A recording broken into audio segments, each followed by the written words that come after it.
Delegations, Social Housing Rebuild and Repair Program. Who's coming up for that? Oh, sorry?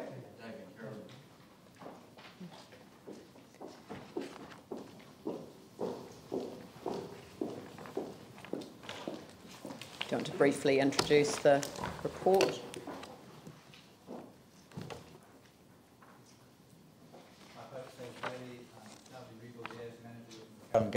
City Housing. So this report simply requests us to have an extension of delegations to fulfil the speedy resolution and enaction of rebuilding 133 units. Yep, that's what it says. Would anyone like to move it? Glenn? Andrew? Yep. All right, Pauline.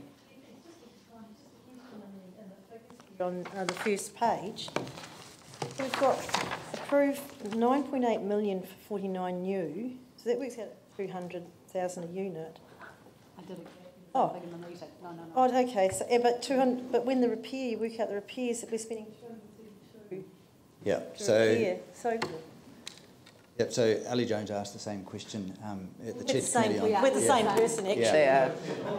I can't tell them apart from here. And in the future, I'll make sure we clarify that split. But what it does is that fund includes three different things that go on. One portion of it is very much about the BAU repairs that need to occur to get that closed unit open. Another portion is about the earthquake repairs that need to occur relative to that unit. But the significant portion is the BAU work that needs to occur for the whole complex. And so it may be that within a block of 6 units, one's closed, and so we need to spend some money to get that closed unit reopened, but the significant portion of the money actually goes to complete the BAU and earthquake repairs on the other open units that already exist. And I'll clarify that. So it's not $200,000 per closed unit to get it reopened. So is there improvements in there as well? No. Okay. Yanni? Do we have the report from the committee?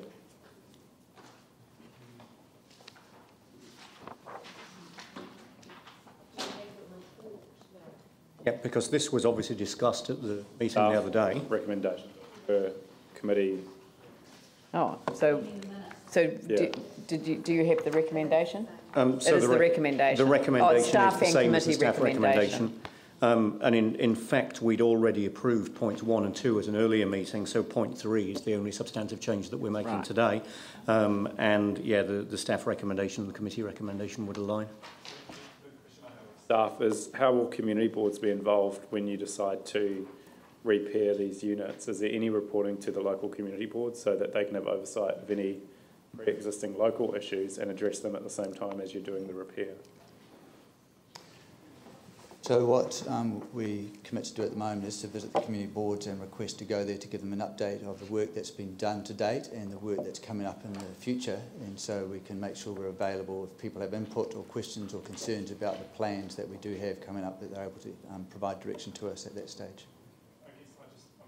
I was really, not to hold things up, I think it is important we get on, but I also wonder whether there's a role for actually organising meetings with the tenants, existing tenants, and talking through with the local boards about what any issues are, so that when we're doing repairing, we actually deal with sometimes it's just simple things like landscaping's not being maintained or it's in the wrong location and things need a bit of a tidy up. So is there a capacity, even if we give this delegation away, that we could still have a process by which we engage with the affected tenants and also maybe the local community board on a case-by-case basis? So we think it's just part of our operations. We do engage with the tenants, but I think the points you're making, we need to have at the forefront of our mind, because many of these repairs and rebuilds involve scaffolding, involve intrusion into the lives of tenants.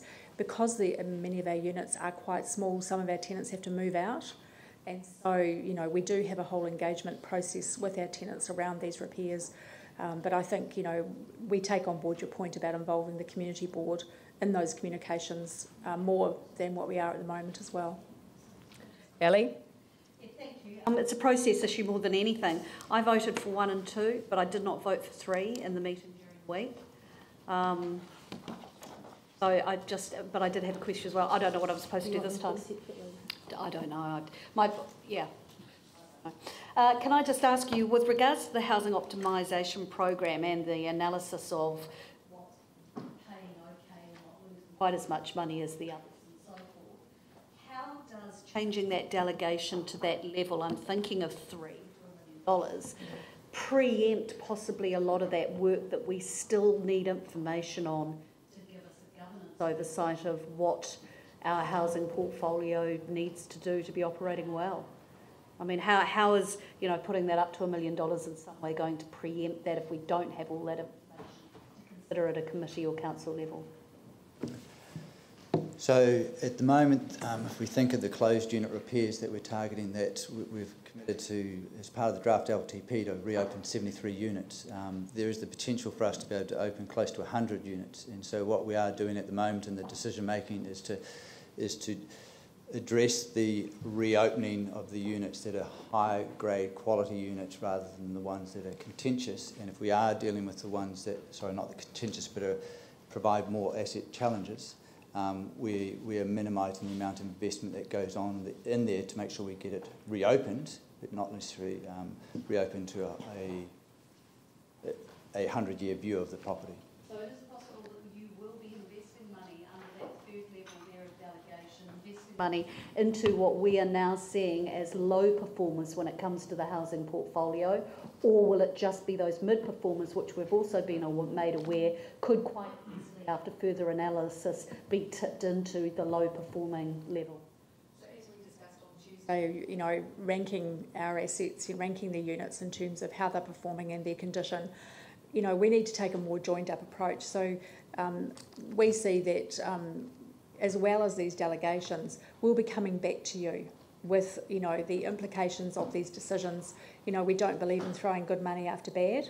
And in fact, some of these units, it's going to be very complex if we spend the money or how we spend it in terms of the life of the unit, the asset, but also what kind of condition the tenant is going to be living in. So we think, a joined-up approach is the way to go, and we'll be certainly coming back to you with these decisions. We don't see ourselves, going ahead with these. $1 million is a significant investment. Thank you. Phil? Yep.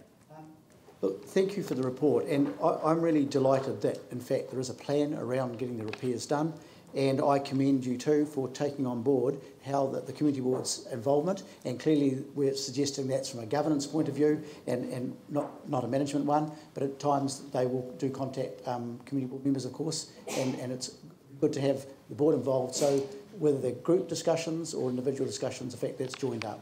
So thank you very much. Good. Crack on, that's what I say. Yanni? Yeah, thanks. I did vote against this at the committee because I wanted us to delegate to community boards, because we've said that we do want to give them more powers and responsibilities, and I think it is really important that we put into action what we say. So I was disappointed that the committee didn't support that, but I think, if the staff have the delegation but still work with those community boards, it's really important. It's just those really local, annoying things that can happen in some of these complexes that really, that we could fix at this time that I think is important to do. So I know one example where the residents just simply wanted a landscape plan so that they could understand how maintenance was done and address some of the trees that had overgrown and those little things like that. So I'm happy to support it today, even though, I think the staff have said they can work with community boards on a complex by complex basis as they develop the repair strategies. I think that'd be really useful. And again, involving the existing communities. We've often talked about communities being involved in partnership, and I think our city housing tenants are no different. So let's try and come up with a model that enables the work to get the authorisation to proceed, but also involves local communities, as we've so often said that we wish to do. I'm just thinking that actually should be added to the resolution, that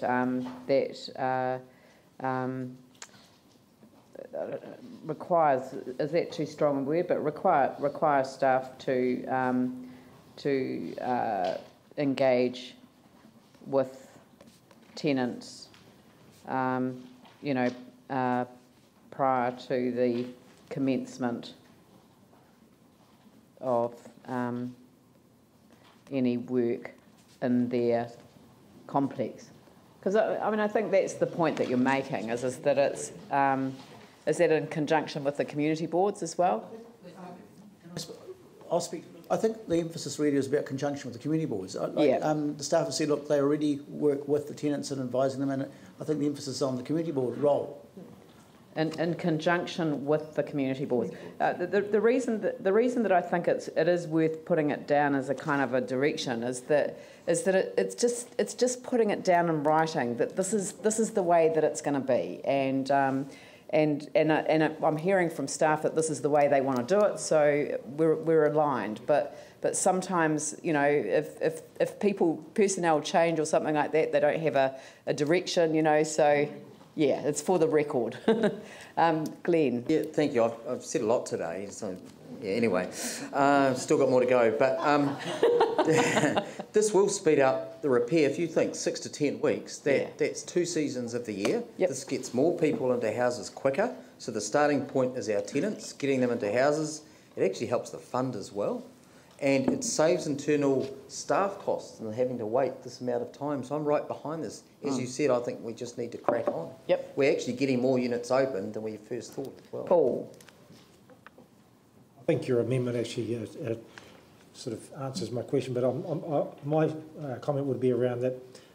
I don't see how this resolution actually takes away from the community boards. They can get involved if they want on an operational level if they really wanted to. Andrew? Yeah, I mean, certainly my experience of, if I take Boyd Cottages in Littleton as an example, the community board and I as the councillor were involved there, but I certainly agree that putting it in writing is a good idea. I'm really pleased to see this. When I first came into the housing area, and this was before the EQC settlement had happened, I was concerned that we would end up with money sitting there ready to be spent, and we didn't have a prioritised work plan to do that. We've come a long way since then, and now we've got some excellent work done, which has given us those priorities, and with regular reporting, regular good quality reporting, I've got to say, back to the committee, I'm very comfortable with this. I agree with others. The important thing is we just get on with this work so that we can get these units open, so that we can start delivering against those priorities that we've already identified. I'm very comfortable with the resolution and look forward to seeing some more units opened. I think it's great. Great. All right, I'll put that motion. All those in favour say aye. Those opposed say no. No. That's carried, and Councillor Ali Jones to oppose. We'll move on to